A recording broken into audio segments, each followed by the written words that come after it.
The day Adizobi got married, nobody clapped. Not one person. Her mother sat in the front row with her arms crossed and her eyes full of shame. Her sister, Chisholm, stood by the door in her designer dress, laughing behind her hand. The guests whispered to each other. Is that the man she chose? He came in a borrowed suit. His shoes were dirty. God have mercy. The man standing beside Adiz at the altar was not rich. He did not drive a luxury car. He did not own a company. He fixed cars for a living. His name was Emeka. And to everyone in that church, he was nothing. But here is the thing nobody knew. The church they were standing in? Emeka built it. The hotel where the reception would be held? Emeka owned it. The ground beneath their feet in this entire city? Emeka's family had owned it for 3 generations. But on that day, nobody knew. And Emeka preferred it that way. Stay with me. Because what happened next will shake you to your core. Adiz Obi was the second daughter in the Obi family. And in the Obi family, second meant invisible. Her sister Chisholm was the firstborn. The pride. The golden child. Chisholm had a degree from London. A wardrobe full of expensive clothes. And a fiancé named Tobchukwu, a wealthy Lagos businessman with 3 cars and a house in Lekki Phase 1. Adiz had a quiet smile, a kind heart, and a job at a small pharmacy downtown. That was enough for her. But it was never enough for her mother, Mrs. Ngozi Obi. Adiz, her mother called one morning, standing in the middle of their sitting room with a cup of tea in her hand and disappointment on her face. Come and see how your sister's husband sent her gift. Come and see. Adiz walked in slowly from the kitchen.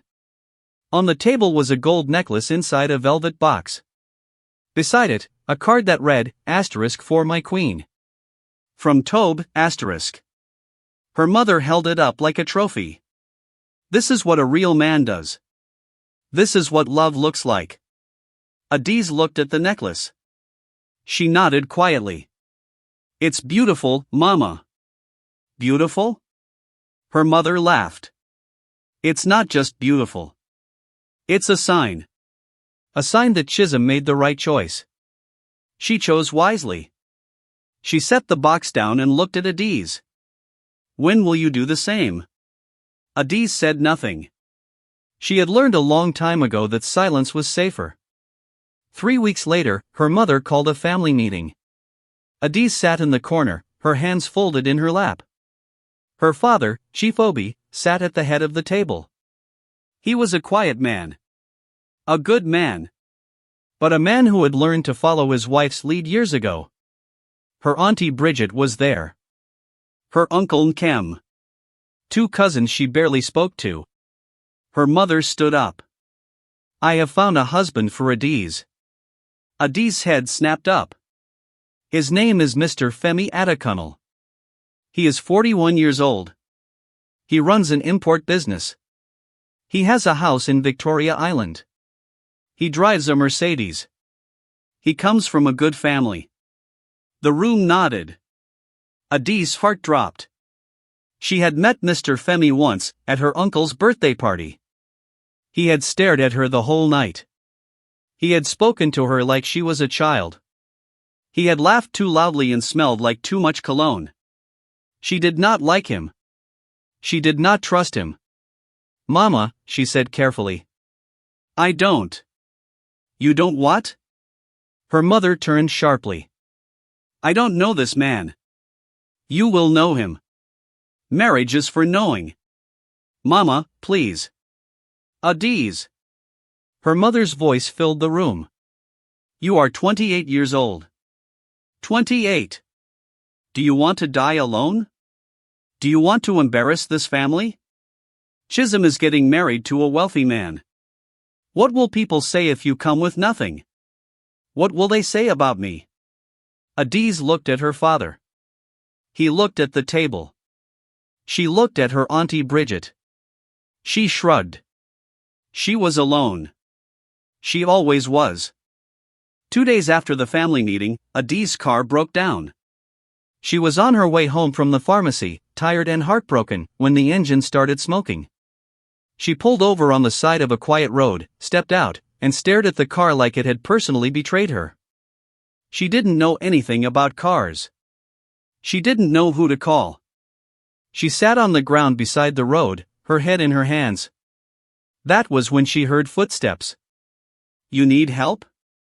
She looked up. A man stood there. Medium height. Strong arms. He was wearing a gray work shirt with oil stains on the sleeves.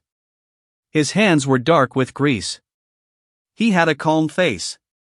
Calm eyes. The kind of eyes that did not rush. "My car," she said. "It stopped." He nodded. "I can look at it." He didn't wait for her to answer.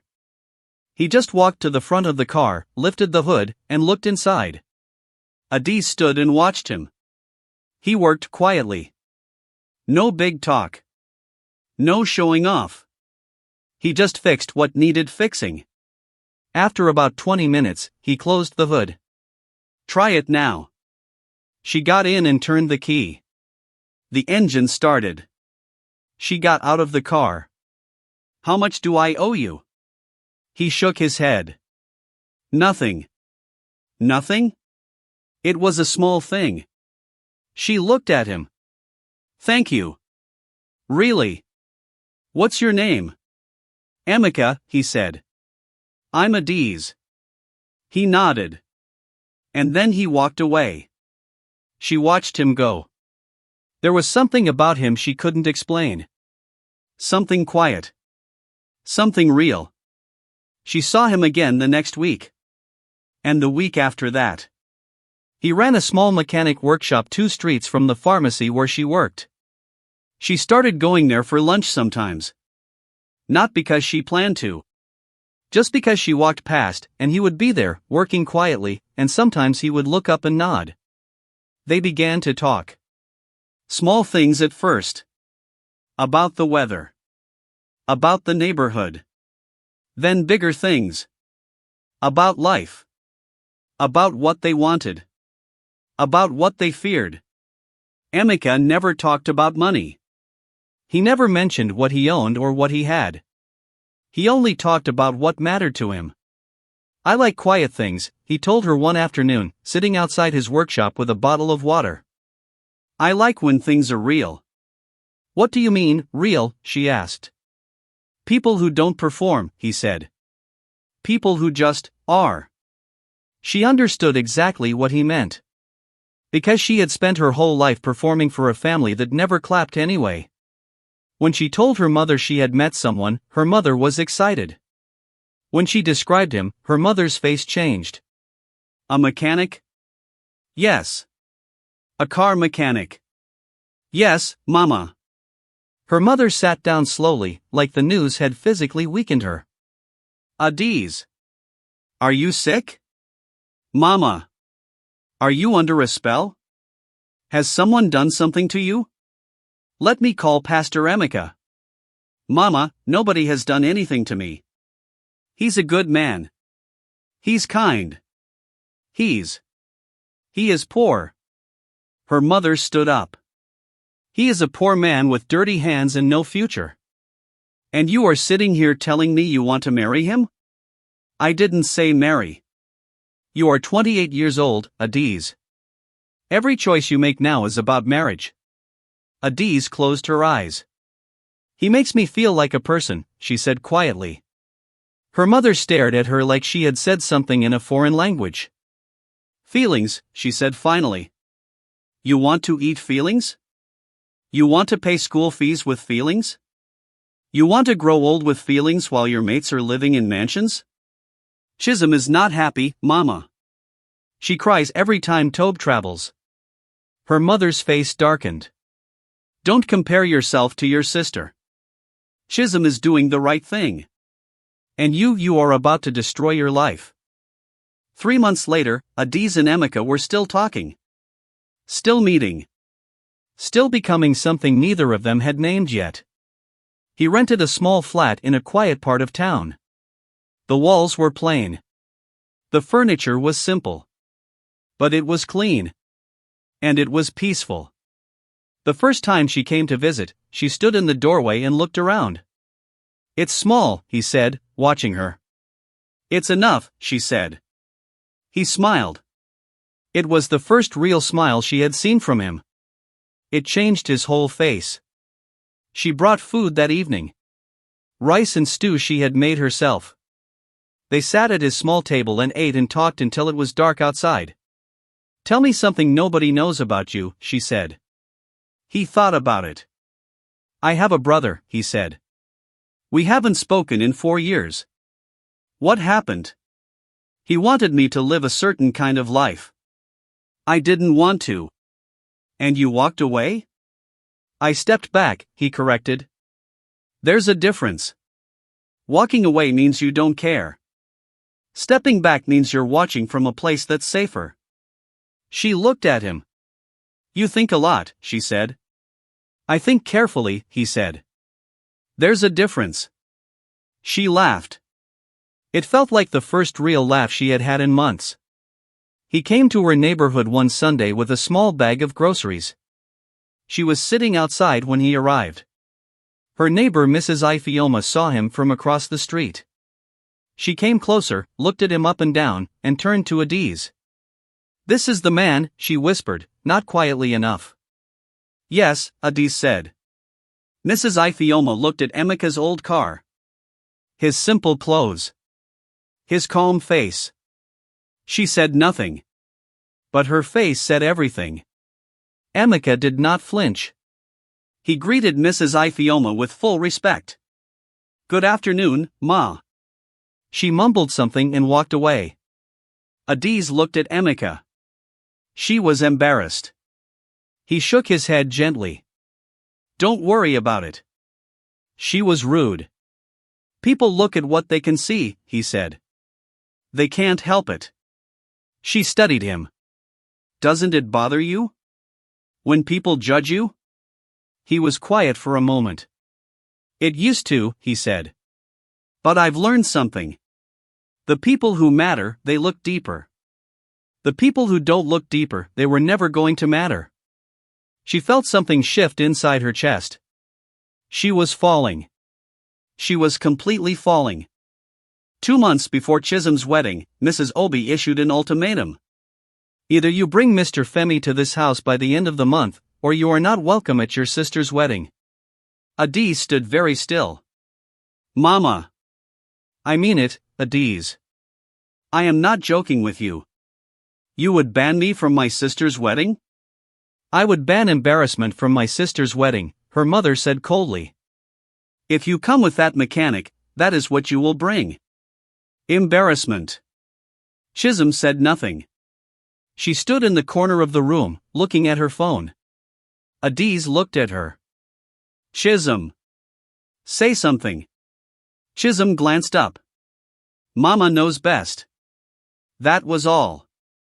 Adiz went to Emeka that evening. She sat down across from him and looked at him for a long time. "My mother gave me an ultimatum," she said. "What kind?" "She wants me to end this. She wants me to marry someone else. A man she chose." Emeka was quiet.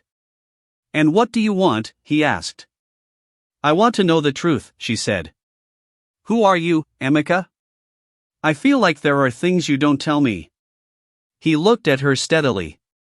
"There are things I haven't told you yet. Not because I'm hiding them. Because I needed to know that you wanted me, not what I have. Not what I can give." "What does that mean?" "It means I'm not ready to tell you everything yet. But I promise you, everything I've shown you is real. Everything I feel is real." She studied his face. She should have pushed. She should have demanded answers. But she looked at his eyes. And she believed him. "My mother is going to be angry," she said. "I know," he said. "My family will not accept this. I know. People will laugh at me." He reached across the table and took her hand. "Let them," he said quietly. "Let them laugh now." She understood the weight of those words. But she didn't understand them fully. Not yet. She called Mr. Femi herself and turned him down. He was not pleased. He told her she would regret it. He told her she didn't know what she was throwing away. She thanked him for his time and ended the call. Her mother did not speak to her for 2 weeks. Her sister sent her a message, * Mama is not sleeping because of you. I hope you're happy *. Adiz replied, * Tell Mama I love her. I hope she sleeps well tonight. * She put her phone down and breathed. 6 weeks later, Adiz and Emeka got married. Small ceremony. Quiet. A few of her friends. His workshop partner, a quiet man named Benga. A pastor. No family on her side came. Her father called her that morning and whispered, I am proud of you. And then hung up quickly, before her mother could hear. That was enough. Chisholm's wedding was 3 weeks later. Her mother called the morning of the event. You may come, she said stiffly. But leave your husband at home. He is my husband, Mama. He comes with me or I don't come. Silence. Then come, her mother said finally. But don't blame me for what happens. They walked into the wedding venue together. It was a grand hall in Lagos. Chandeliers. White flowers. A live band. Long tables covered in expensive linen. Adiz wore a simple but elegant green dress. Emeka wore a dark suit. He looked sharp. But he looked quiet. He didn't try to impress anyone. He didn't need to. But people saw his shoes, good shoes, but not designer. They saw no watch on his wrist. They saw no chain. They whispered. Is that Adiz's husband? The mechanic? She actually brought him here? This family, eh? Auntie Bridget appeared at their table like a storm. Adiz, introduce us. Auntie, this is my husband, Emeka. Auntie Bridget looked at Emeka the way you look at something you found on the ground. Emeka. What do you do? I work with cars, he said calmly. A driver? No. I work with cars. She turned to Adiz. A mechanic. Na wao. She laughed and walked away. Emeka did not react. Adiz reached under the table and found his hand. He squeezed hers. I'm fine, he said quietly. I know, she said. But she was not fine. She was angry. During the reception, Chisholm's husband Tobchukwu gave a loud speech. He talked about love. About choosing right. About the kind of man a woman deserves. He looked directly at Adiz when he said, a woman who settles for less will live with less. The room laughed. Adiz felt heat rise in her face. Emeka placed his hand on her arm. Not now, he said softly. He's talking about us. I know. Not now. She looked at him. His jaw was set. His eyes were calm. But there was something else there, something restrained. Something patient. Like a man who knew exactly when his moment was coming. It started small. One afternoon, they went to a large supermarket in Victoria Island. The manager, a well-dressed man in his 40s, spotted Emeka from across the store. He walked over quickly. Too quickly. Mr. Emeka, he said. He was almost breathless. I didn't know you were coming today. Can I? It's fine, Charles, Emeka said calmly. We're just shopping. Charles nodded rapidly. Of course. Of course. Please, anything you need. We're fine. Thank you. Charles backed away slowly. Adiz watched this. Who was that? Old acquaintance, Emeka said. She looked at him. He was already moving down the aisle. She followed. But the question stayed in her mind. A week later, they were driving when Emeka's phone rang. He glanced at the screen and silenced it. But she saw the name before he did. Governor Adalik. Governor Adalik. The governor of Lagos State. She said nothing. But her heart beat faster. Then one evening, they had a small argument. She had found a folder in their home, buried under some of his clothes in the wardrobe when she was cleaning. It was full of documents. Legal papers. Land titles. Company registration forms. She couldn't read all of it. But she saw words. Emeka Adeyemi. Director, Adeyemi Holdings Limited. Adeyemi Group of Companies. She sat on the bed holding the folder. She had heard that name before. Adeyemi Group. Everyone in Lagos knew that name. It was one of the biggest conglomerates in West Africa. Hotels. Real estate. Construction. They owned buildings. They owned land. They owned influence. But Emeka Adeyemi? She had thought he was nobody. She was still sitting there when Emeka came home. He walked in and stopped when he saw her. He saw the folder. His face did not panic. It did not harden. He sat down across from her. For a long time, neither of them spoke. "Tell me the truth," she said. "All of it." He looked at her. And then, he began. His full name was Emeka Adeyemi, the third son of the late Chief Emmanuel Adeyemi, one of the most powerful businessmen in Nigerian history. When his father died, the Adeyemi empire was split between the three brothers.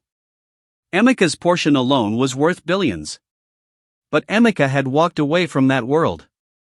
Not because he didn't want the wealth, but because his two brothers had become something ugly.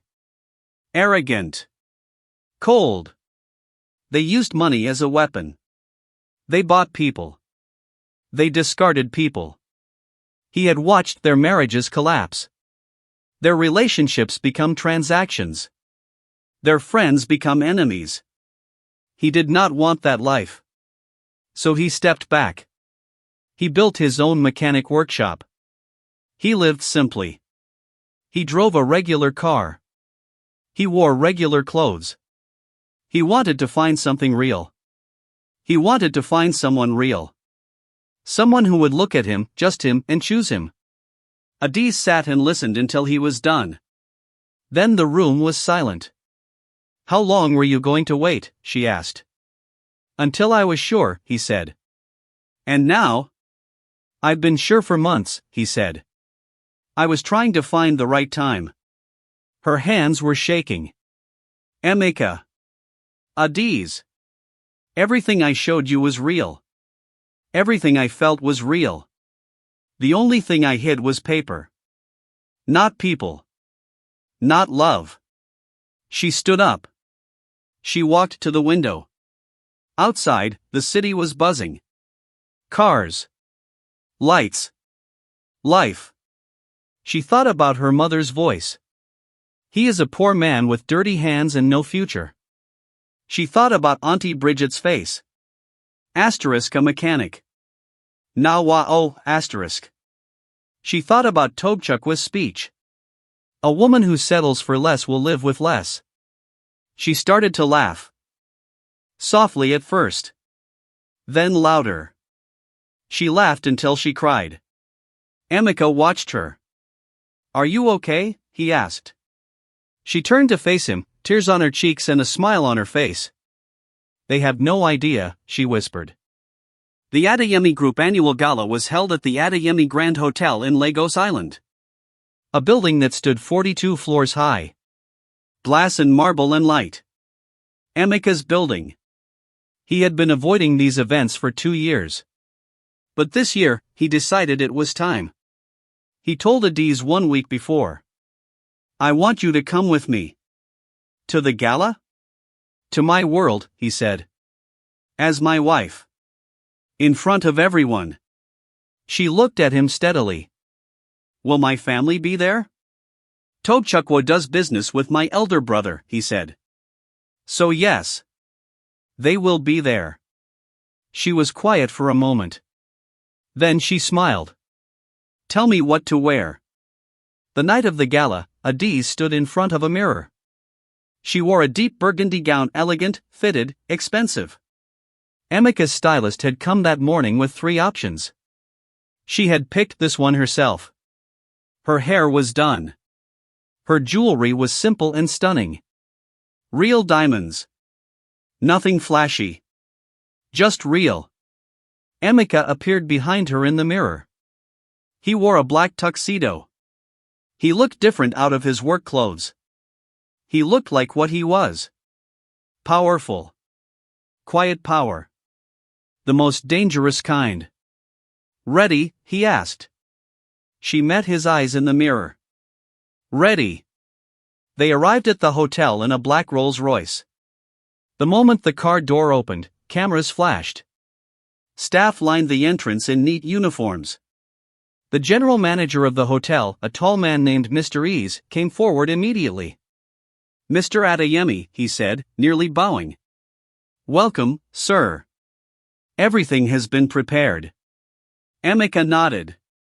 Thank you, Ease. They walked inside. People saw him. And the room changed. Voices dropped. Heads turned. Conversations stopped. Because everyone in that room knew the Adeyemi name. Everyone knew what it meant. And here he was. Walking in like he had all the time in the world. With a woman on his arm who smiled like she had always known. Chisholm saw them first. She was standing near the drinks table with Tobchukwu. She saw the gown. She saw the jewelry. She saw the way the room parted for them. Her drink slipped in her hand. Tobchukwu turned to see what she was staring at. He saw Emika. His face went white. He started. Yes, said the man beside him quietly. That's Emika Adeyemi. The youngest Adeyemi. They say he's the most powerful of the 3 brothers. Tobchukwu stared.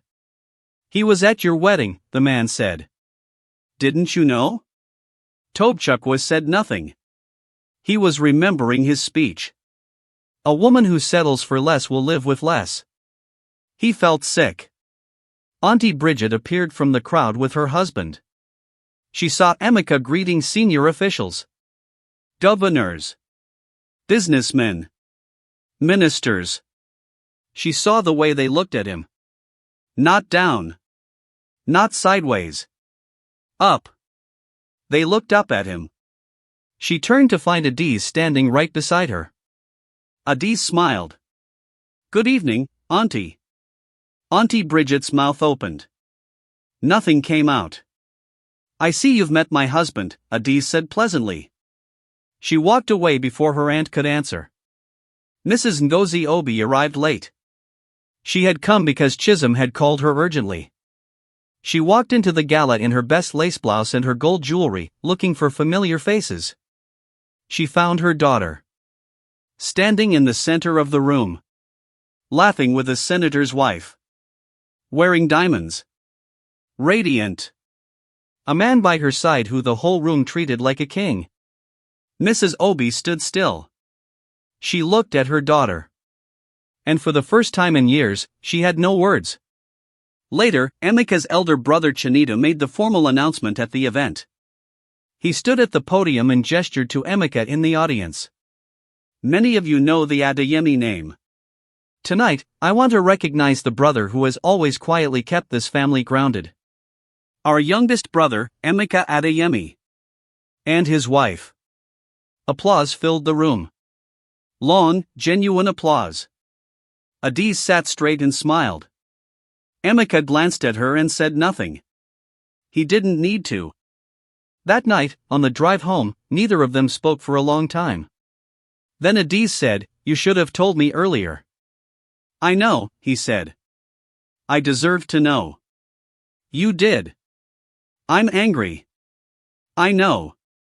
She turned to look at him in the dark of the car. "Don't do that again," she said. "Don't keep things from me." I don't care how big or small they are. We are partners. You don't protect people you love by hiding things. You protect them by telling them the truth. He nodded slowly. You're right. And I'm sorry. She studied his face.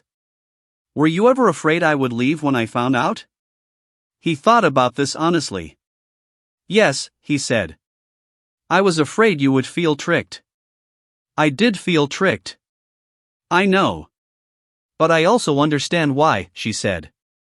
It doesn't make it okay. But I understand. The car moved quietly through the Lagos night.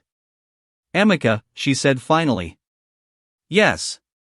If I had known who you were from the beginning, I think I still would have chosen you. He looked at her. I know, he said quietly. That's how I know I chose right. Mrs. Ngozi Obi came to their home 3 days later. She came alone, without calling first. She knocked on the door, and when Adiz opened it, she saw her mother standing there with red eyes and a covered pot of soup. She had cooked. She had brought food. That was the Obi way of saying sorry. Adiz stepped aside and let her in. Her mother walked slowly into the living room and stopped. She looked at the high ceilings. The quiet elegance. The photos on the wall. She sat down. She placed the pot on the table. And then she cried. Not small tears. Real tears. Old tears. The kind that had been waiting for years. I was wrong, she said. Her voice cracked. I was so wrong about him. About you. I treated you like you were less than your sister. I pushed you toward a life you didn't want. I never asked you what made you happy. I only asked what would make me proud. She wiped her face. I am sorry, Adiz. I am so sorry. Adiz sat beside her. She did not say it's okay, because it wasn't, fully. Not yet. She said, I hear you, Mama. And she took her mother's hand. That was enough for now. Chisholm came 2 weeks later. She was different.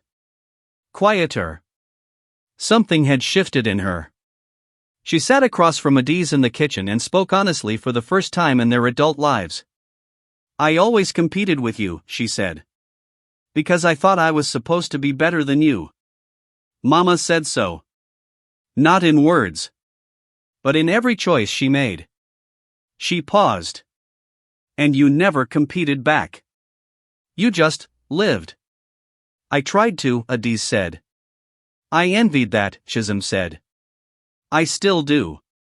Adiz poured 2 cups of tea and pushed one across the table. It's not too late, she said.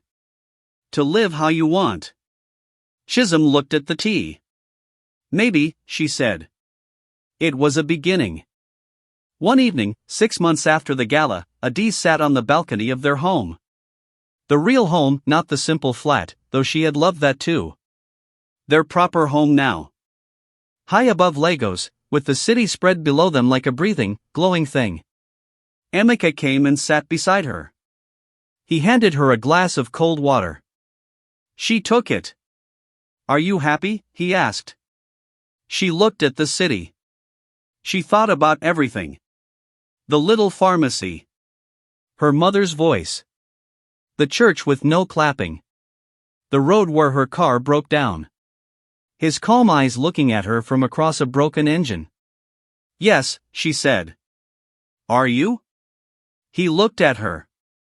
For the first time in a long time, he said. Yes. She leaned her head on his shoulder. The city hummed below. And the night was quiet and good. She chose the man with oil on his hands. She didn't know she was choosing the man who owned the ground she stood on. But here is the truth, she would have chosen him anyway. Because she chose his heart before she ever knew his name.